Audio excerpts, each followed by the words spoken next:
And welcome everyone.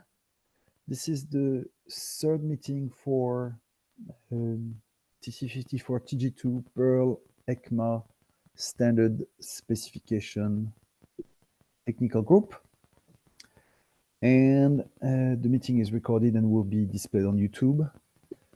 Just to make sure everybody is comfortable with this process, the meeting is recorded and we're subject to Ecma's Code of Conduct, which for reference is available at the TG2 website and repo on GitHub, which I'm pasting in the chat. All right. So agenda for today. I don't know if you have any kind of thing to bring up. On my side, I want to make sure we can briefly review the call, last call meeting minutes. I'd like to provide some feedback because I was in Vienna in Austria last week at the Linux Foundation Open Source Summit. There was a lot of good vibes from everywhere about Perl. That was awesome. And then some questions around the spec, in particular discussing if and how we would want to have a structured grammar for the specification, if it's just technically possible. That was the topic brought up last meeting by Stephen. If you have any input on the priorities for reviewing and clarifying the package type, which is going to be a main work to do for the specification work, making sure we have all our ducks in a row there. And in terms of announce, I managed to merge the verse spec today. Frankly, that was just a couple of minutes ago. It was a busy day, but I'm tracking in a separate issue, and we will diligently address all the commands that were pending, some of them which were relevant, some of them which were less relevant in subsequent pull requests and issues. Having a few less folks involved will also help keep the discussion very focused for each of these. So I don't know if there's other topics, other ones someone want to bring. As a side note, so John Aran are starting some work to help clean and organize the work on the pending PR, pending issues, so we can have better work. Maybe John, not this time, but 2 weeks from now, that's something you can bring and present to the team. That probably would be a good thing as a summary to see also where we are in terms of burn down of issues that are left to address for the spec. Yeah, we currently have a rather detailed spreadsheet or workbook, one worksheet with the 98 open issues, another with the 55 open PRs. There may be more detail there currently than people would want to, encounter. So in terms of creating a summary, we could discuss that at some point, but it's okay. It's available whenever people would be interested in discussing it, and I'd be happy to, of course. Yeah, so that what would be awesome, if it's available for sharing today, we can put that in a minute. Otherwise, you can present it next meeting, and we'll sharing then. No rush. But the point is that there's work done there, so things are moving. So I'm taking the pretense of the specification work to make sure we can diligently handle all these issues. Steve, any topic you would like to bring up in the agenda? Not really, just maybe a minor update. I'm still continuing to work on both the ASCII2 doc as well as the EC markup Okay. investigation to see which path is the path of least resistance to an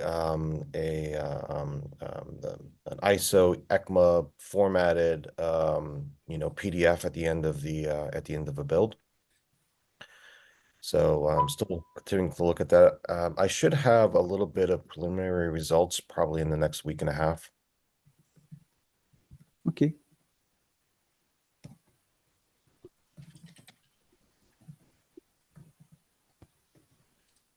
Awesome.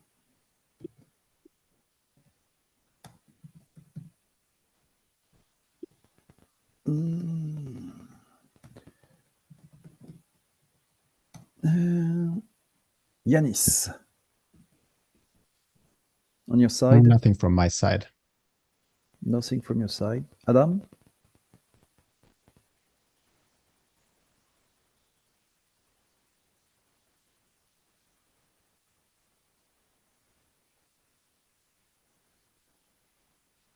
Adam, you're probably muted at this stage.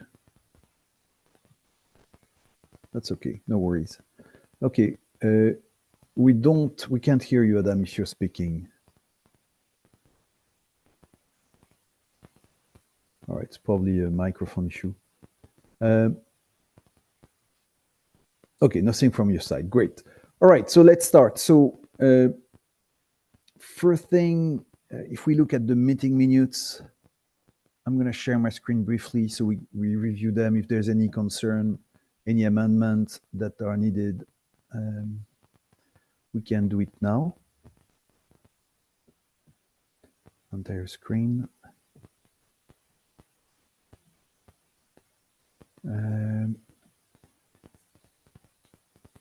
So that was, yeah, 2 weeks from 2 weeks ago. Any issue, any items to bring up?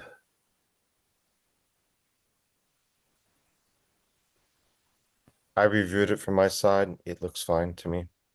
Good. All right. We're moving on then to the next topic, which is, hold on, where I am. Where am I here?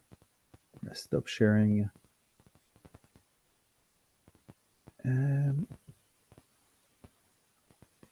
Okay, as always, we're using the private Google Docs to track running minutes live now.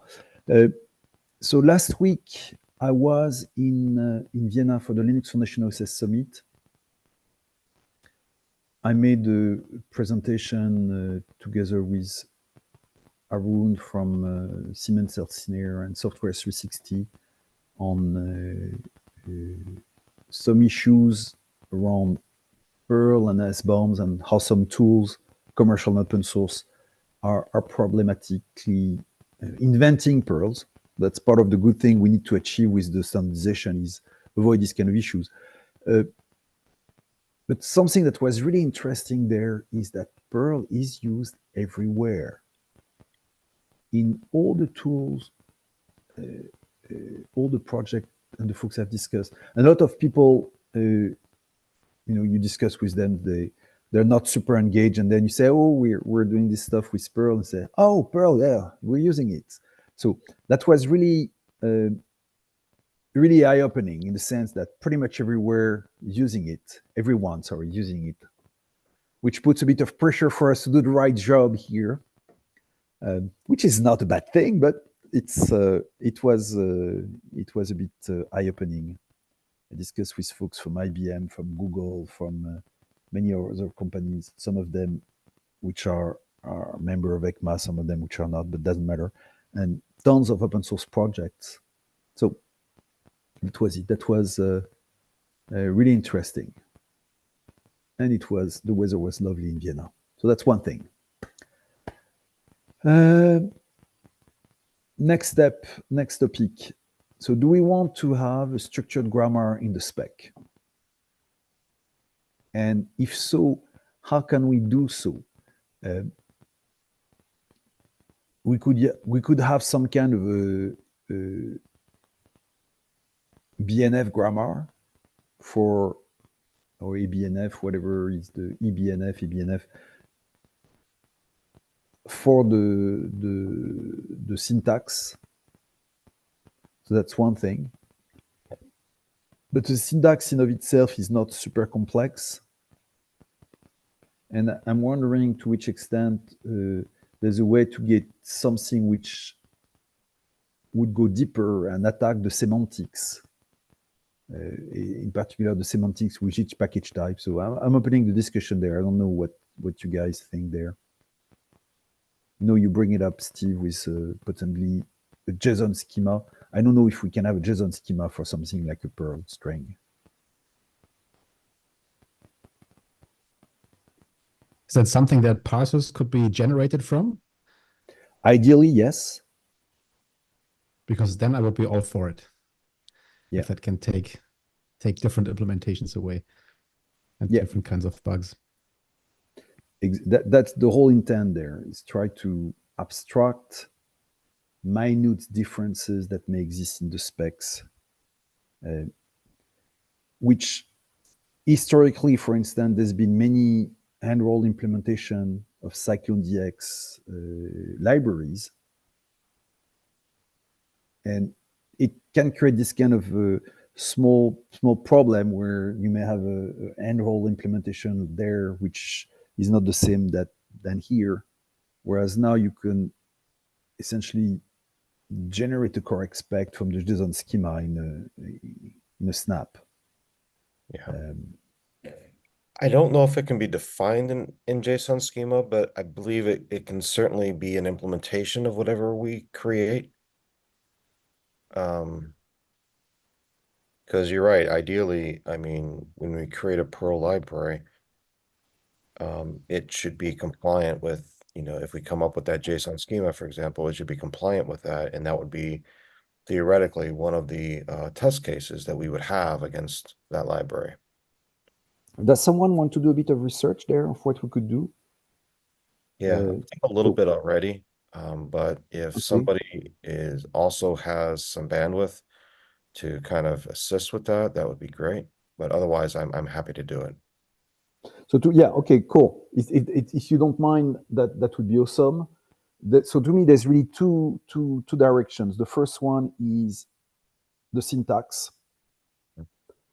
and I mean, creating an ABNF, EBNF, BNF grammar for that, or some kind of structured grammar which can be converted to the different formats should be reasonably easy. But to me, the more complex stuff is how do you deal with all the types and all the semantic validation between quotes, validating the content is correct, so that the structure, say, of the qualifiers you put for Perl that's Maven are the correct ones which are known to the specs. And which means it's really going down a lot into the data validation. But if we have a way to put that in some structured format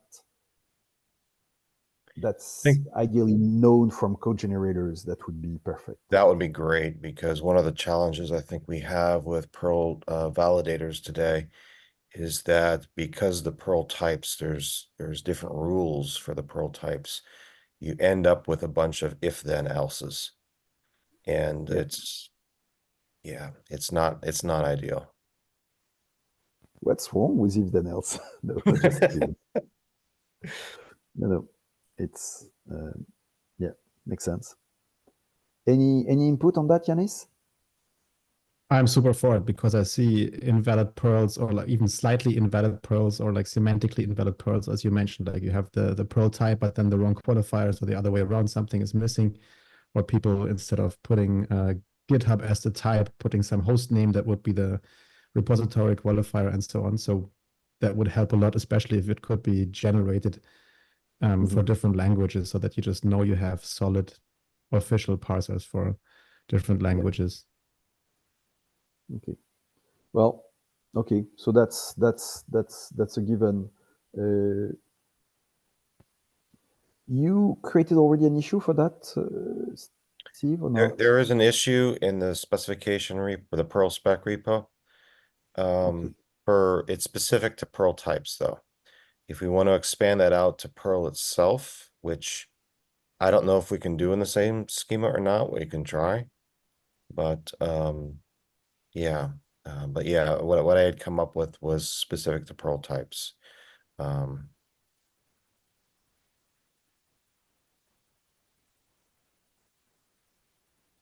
Okay. But yeah, I think it would be very complementary work to do it on Perl itself.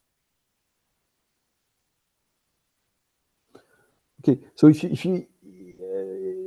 you have the bandwidth, again, that's awesome. But if you don't mind to put that in an issue, and then we can discuss it 2 weeks from now, and invite any feedback from the community. Maybe there's folks which have a brilliant idea. I remember some efforts done by the folks from CSCF, which were trying to design a regex, regular expression, to validate a Perl. And they they were suffering. There was hardship and suffering and pain there. Yeah. But conceptually, that's the kind of things in something which is not as painful as regex. It's something we want to have. We talked about a very, very simple, if you want to be able to consume a Perl and flag like the blatantly obvious things that structurally make a Perl invalid, the CycloneDX community has created a regex for that. But there's only so much. I mean, a sane person would only go down the rabbit hole so much with regex before you know when to stop. So that's basically what we did. And so we have that regex. It works good in our experiments. But yeah, it could be it could be the low bar, and then of course the JSON schema for like true validation. And the low bar is still important when you consume Perls. Often you still want to get as much data as you can out of it. Even if like one little qualifier is not valid for your vulnerability or whatever use cases, you often still want to extract the values that you can, even if they don't make strict sense. But right. Yeah. So in relation to that, so there was a lot of discussion actually I had with folks left and right in Vienna, specifically on the topic of Perl validation. There's folks that are interested to support serious work there, including supporting putting together a public repository of all the known Perls. We've discussed it briefly here, but with a lot of goodwills, I think we can make it happen. So that's going to be on the side of the specification work, irrespective of the fact that we have a strong spec and a good way to validate the syntax, and as much as we can of the content, is having a way to say, yes, this Perl exists upstream, or no, this is something which is very creative but doesn't exist.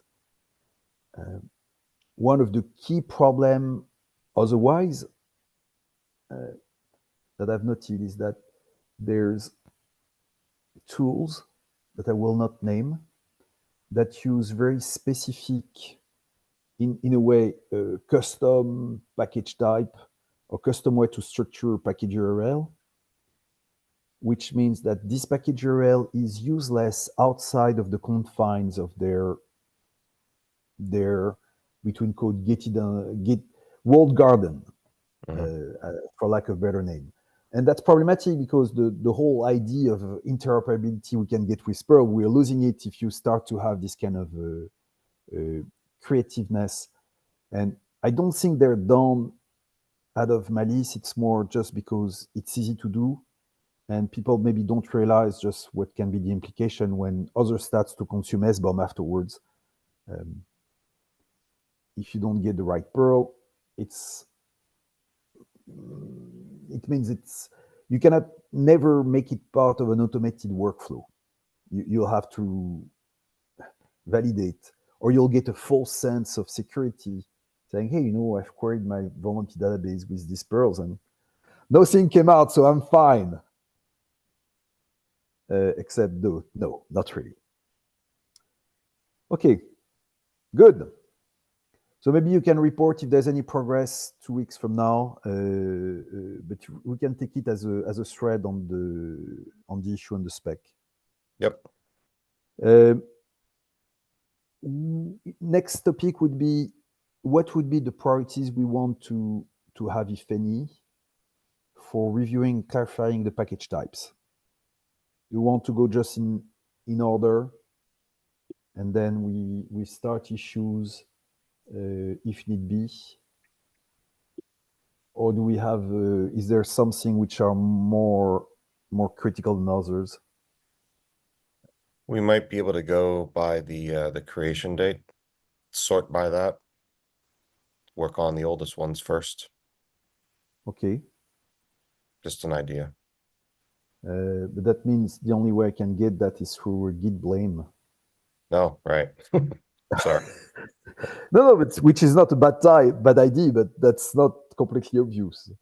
So the question is also, do we want to create one file per type?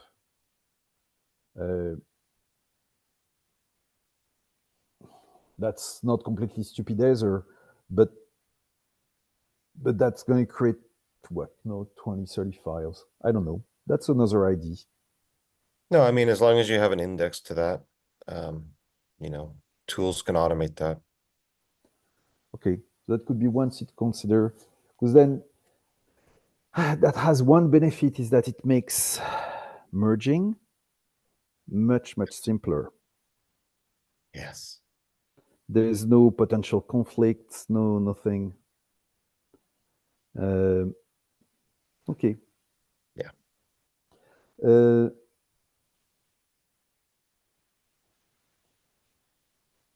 Okay, so John, you're taking notes, so that's awesome. Thank you. So the suggestion I was making is to consider splitting each Perl type in its own file.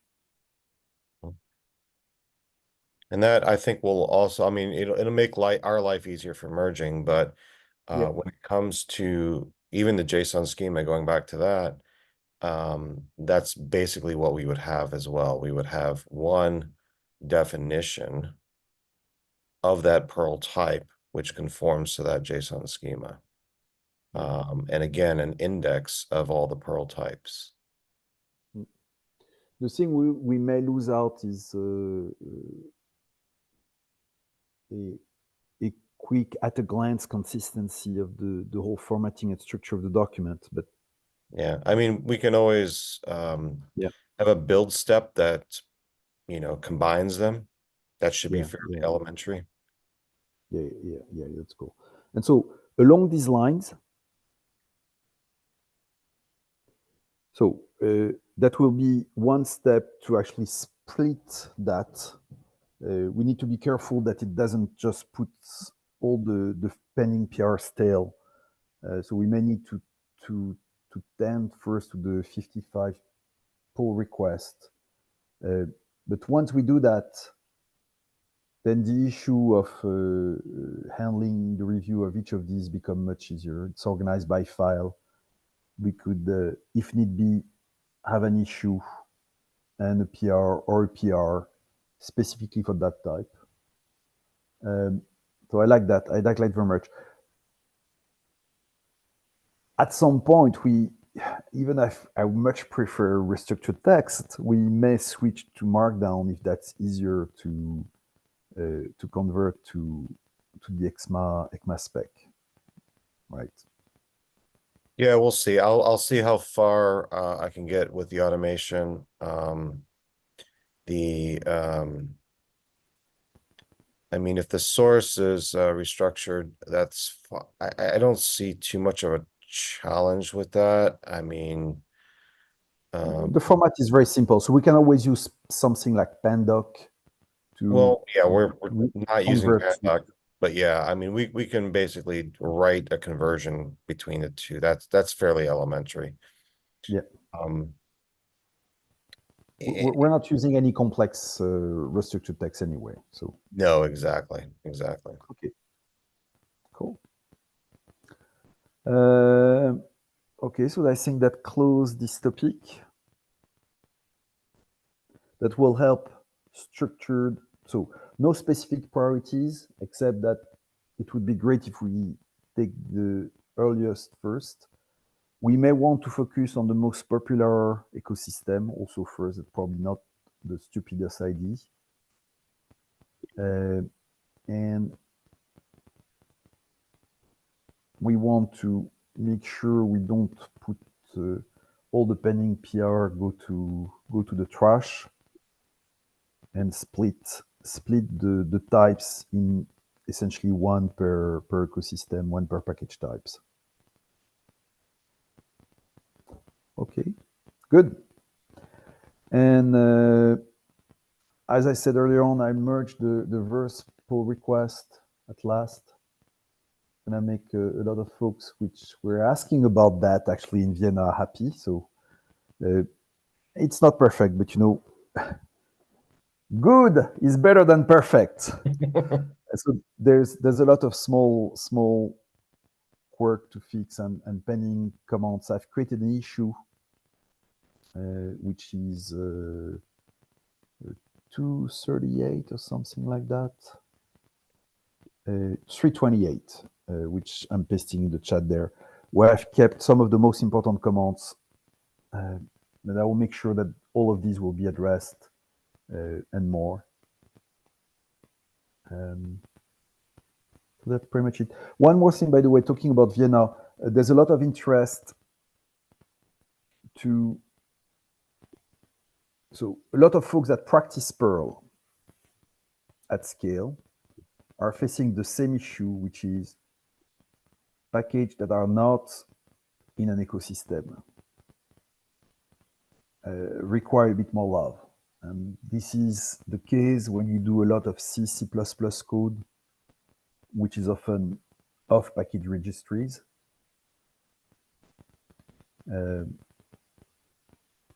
And so here we've discussed using SWID.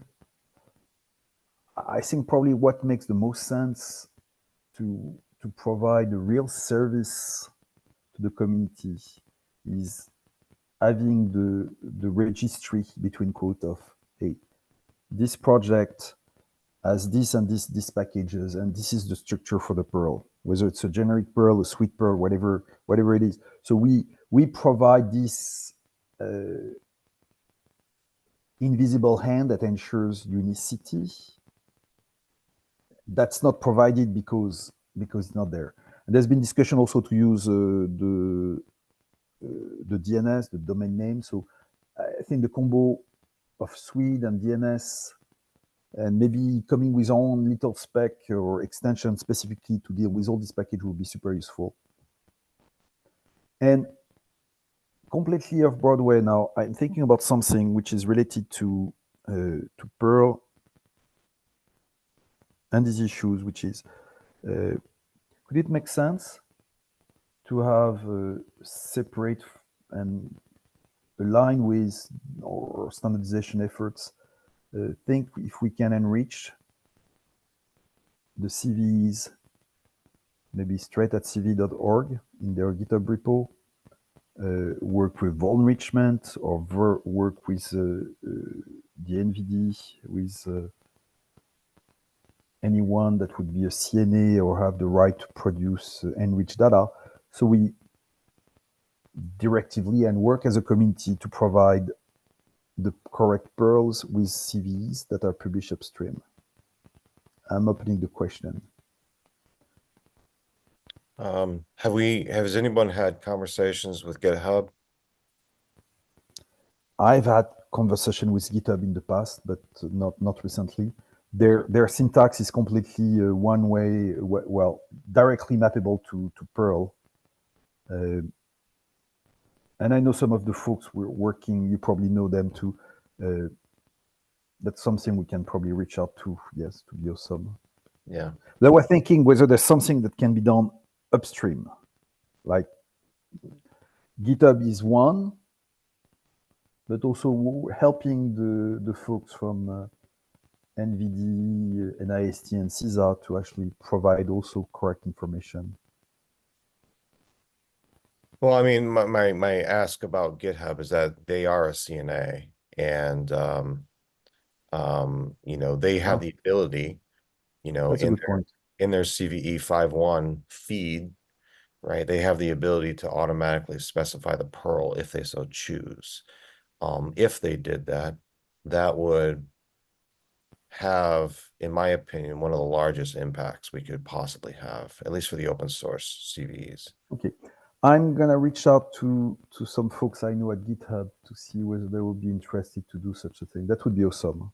And we could also have a simultaneous conversation with maybe Pete OSV? Allor. No, I was Pete thinking, Allor? yeah, Pete over at Red Hat, and Okay. I don't know, maybe a few others. I'm sure you know folks at Debian, right? I know folks at Debian. Right. Definitely, we're working closely. I've been discussing with folks at Apache, and there's been discussion at Apache about having their own Perl package type, so becoming their own ecosystem, and they have a large number of projects.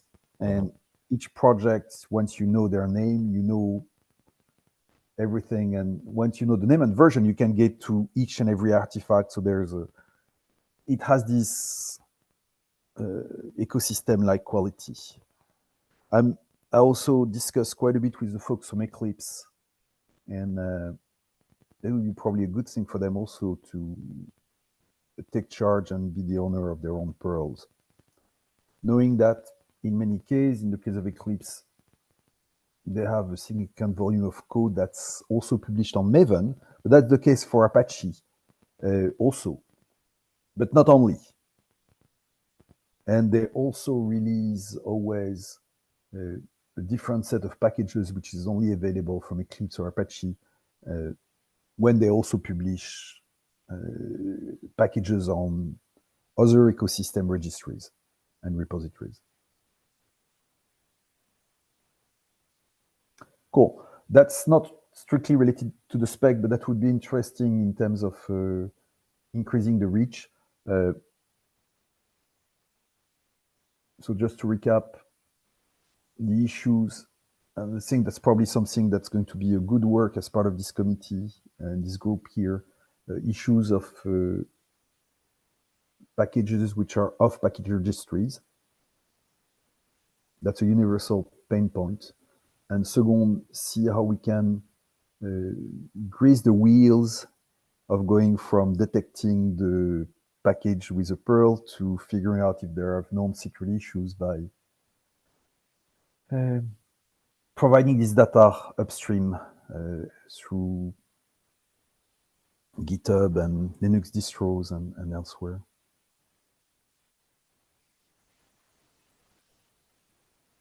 I'm thinking some outreach to actually each of the major ecosystem would be great. Cool. You were at Vienna last week. I'm at, hence my unusual background, I'm in San Francisco for OWASP Global AppSec. And yeah, everyone uses Perl. Yeah. Everyone I talk to. So yeah, that's a good problem to have. One thing that to also consider once we flesh out Perl types and get a little bit further along, one thing to consider as a future topic to talk on, discuss is more of a how-to guide. Something similar along the lines of the CycloneDX authoritative guide. We could have something very, very similar where it's not a specification document. It's basically a how-to with a lot of different use cases, a lot of different examples. And it would provide the necessary, I don't want to say guardrails, it would provide a path to successful Perl adoption. And theoretically, if folks read it and abided by it, you could have a lot less variance in interpreting the Perl spec. Yeah, and in practice, this is essential because weirdly enough, people read these documentations. And whenever you put weird stuff, you will see this weird stuff propagate in the wild. So that's been my experience. I just posted a comment on one of the PRs. Somebody pinged me on chat, say, hey, if you don't mind reviewing this, that'd be nice. I just did today, and it's to clarify the name of the qualifier for the repository URL in Maven. But then the example he was giving right away was to use the standard default Maven repo, Maven Central. And if you put that as an example, all of a sudden, you're going to have a bajillion of Maven pearls that always report the default Maven Central as a qualifier, which overloads and defeats the idea of having a default. And it's a tiny thing, but it's super powerful to provide good examples. Basically, people follow examples, and we all do that. You know, monkey see, monkey do. Yeah, and I mean, on top of the friendly guide, which I'm absolutely for, something that's also nice can be like a mini playground, like a Perl playground where you can put your Perl and then you can say, hey, you did a Docker image, but you, instead of putting I don't know, the repository digest there, you used the tag, which is not recommended and stuff like this, so that you have like little, to make it a bit more tangible to people as they try it out. And the same could go for the Maven stuff. Could say, hey, you put that there, but it's not really necessary. That's a good idea. Actually, John is working on a library and maybe a small API for that. So John, just food for thought for what you've been working on. That could be useful. And we may want to have. Do you mind to create an issue on the Perl spec repo, Yanis? I think I can. The check was legal, but I think I can. It's up to you. If you're shy, you don't have to, and we can create that for you. But no, I just have to make sure I'm like, because I'm not sure how the open source contribution part is signed off by being in this thing. So I'm just gonna check and then I'll ping you. Okay, fair enough. Otherwise, you can send me an email and I'll create the issue. But the idea of a playground I like very much.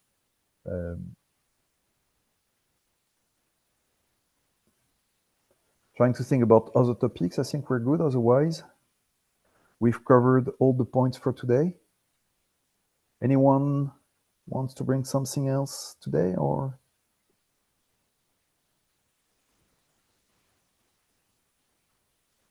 I think.